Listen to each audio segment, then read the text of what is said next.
আমি কেমনে মিজেলস ঠেকাবো বলেন? 16 বছরের মেয়ে, 2টা বাচ্চা। আমি বললাম, আপনি ওই বাচ্চাটা আনলেন কেন? বাবা মা এখনো জায়গা দেন। আমি বল, কি করছেন? বাড়িতে পালায় বিয়ে করছেন। একটার পর 2টা নিলেন কেন? নিলাম তবু যদি মায়া হয়। এই যে আপনি আর্লি ম্যারেজ, 16 বছরের মেয়ে, 2টা বাচ্চা। একটা মিজেলস হয়েছে এই বিছানা, আরেকটা তার হাঁটুর উপরে। আমি কেমনে মিজেলস ঠেকাবো বলেন? এ তো সোয়াচে লোক, হাইলি সোয়াচে। আমি বললাম, আপনি ওই বাচ্চাটা আনলেন কেন? বাবা মা এখনো জায়গা দেন। আমি বল, কি করছেন? বাড়িতে পালায় বিয়ে করছিলেন।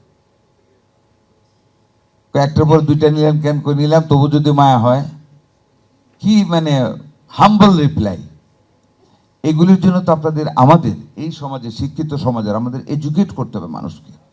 আর্লি ম্যারেজের এগেনস্টে কথা হবে, আর্লি কনসিভের এগেনস্টে কথা বলতে হবে, ব্রেস্ট ফিডিংয়ের পক্ষে কথা বলতে হবে। আমি তো একেবারে খুব খোলা মানে বলে আসি মেয়েদেরকে যে আপনার বাচ্চাকে দুধ দেওয়ার আগে বুকটাকে মুছে নেবেন, আর না যে ঘামটা থাকে ঘামটা থেকে বাইরে আসা হয়। We all have to be very open. এই গোল আমাদেরকে যদি অ্যাচিভ করতে হয়, আমাদের সমন্বিত কাজ করতে হবে। পুষ্টি বিভাগ, আমাদের নেতার, স্বাধীনতার ঘোষক শহীদ রাষ্ট্রপতি জিয়াউর রহমান, নিশ্চয়ই you can remember his meetings held at that time. উনি অলওয়েজ 2-3 জন ডাক্তার নিয়ে যেতেন। এই জন্য ডাক্তারদের আমরা খুব মূল্যায়ন করি। কেন নিতেন জানেন? শাকের কথা বলার জন্য, এবং তাই হইতো। এবং ঠিক তখন থেকে কিন্তু পুঁই শাকের প্রচলন হয় দেশে। We have to admit this thing. It is the contribution of late president Ziaur Rahman. আমার বাড়িতে আমরা পুঁই শাক লাগাইছিলাম। এই শাক সবজি খায় না, খায় কি? তেলাপিয়া মাছ কিনা ভালো করে ভাজে এটাকে ভেজাল তেল দিয়া, পরে খায়।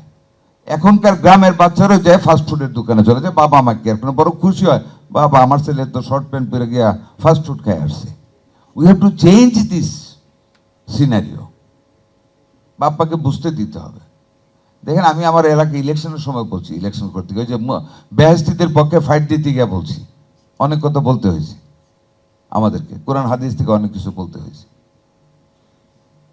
তা আমরা ওপেন হতে হবে মানুষ মায়েদের সাথে, পিতা মাতার সাথে, যাতে করে তাদের সন্তানের প্রতি তারা খেয়াল রাখে।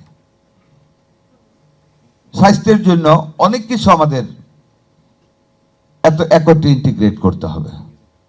ওই যে মায়ের গুলির কথা বলছিলাম, একদম শরীরে কোনো প্রোটিন নেই, হাড্ডি সার হাড্ডি লেক লেক করে, বাচ্চা আরো লেক লেক করে। এই বাচ্চাগুলি আপনি নিউমোনিয়া হলে বাঁচাবেন কিভাবে? কাজে আমার প্ল্যানিং কমিশনের সকল সম্মানিত কর্মকর্তাবৃন্দের কাছে অনুরোধ থাকবে, এ ওয়ান্স গেম খেলে কিন্তু এসডিজি গোল অ্যাচিভ করা যাবে না। খুব রাগ ডাক করে আমরা অনেক কিছু 2 দিন করলাম, নট দ্যাট। আপনারা কনসার্ন মিনিস্ট্রি সহ বসেন, ফর্মুলেট এ থট, কি কি কাজ করতে হবে এসডিজিকে আমাদের অ্যাচিভ করতে হবে। বিচ্ছিন্নভাবে এনই সাহেব একটা পানির কাজ করবেন, হোম মিনিস্ট্রি একটু কড়াকড়ি করবেন নারী নির্যাতন বন্ধের জন্য, সমাজ কল্যাণ মন্ত্রী কিছু টাকা দেবেন। আমাদের ইনইকুয়ালিটিও কমিয়ে আনতে হবে, আমাদের এডুকেশন অ্যাভেলেবল করতে হবে সন্তানদের কাছে, গরিব ধনী নির্বিশেষে। এটা সকলকে নিয়ে বসে একটা ফর্মুলা রেডি করেন, কি কি পয়েন্ট অন্তত 2 মাসে একবার হলেই মিনিস্ট্রিগুলি বসে যাতে এগুলি ইমপ্লিমেন্ট হয়, সেইটার পরিকল্পনা গ্রহণ করতে হবে। আদারওয়াইজ বিচ্ছিন্নভাবে বছরে একবার এখানে আয় না সুন্দরভাবে করে হয়তো একটু খাওয়াবে না, লাভ হবে না।